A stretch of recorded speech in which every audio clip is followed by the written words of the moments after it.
కేరళలో ఘోరం జరిగింది. ఒకే కుటుంబంలో 5గురు హత్యకు గురయ్యారు.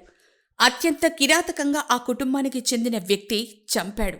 పోలీసులు తెలిపిన వివరాల ప్రకారం కేరళ తిరువనంతపురంలోని వెంజరం-3 పోలీస్ స్టేషన్ పరిధిలో 5 హత్యలు చేసిన ఒక వ్యక్తి పోలీసుల ఎదుట లొంగిపోయాడు. ఆ వ్యక్తి నానమ్మ, బాబాయ్, పిన్ని, తమ్ముడు, అతడి లవర్ను చంపినట్లు పోలీసులకు తెలిపాడు. అయితే నిందితుడు అతడి తల్లిపై కూడా దాడి చేశాడు.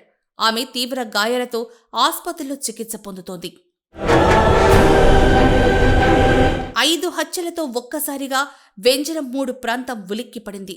హత్య చేసింది 23 ఏళ్ల అఫాన్గా పోలీసులు గుర్తించారు. నిందితుడు డ్రగ్స్కు అలవాటు పడినట్లు ప్రాథమికంగా పోలీసులు గుర్తించారు. అయితే వివిధ ప్రాంతాల్లో ఉన్న వీరిని వెతికి మరీ చంపినట్టు తెలుస్తోంది. హత్యల తర్వాత దుండగుడు కూడా విషం తీసుకున్నట్లు పోలీసులు గుర్తించారు. దీంతో అతన్ని కూడా ఆస్పత్రికి తరలించారు. మొత్తంగా ఈ ఘటనతో ఒక్కసారిగా కేరళ ఉలిక్కిపడింది.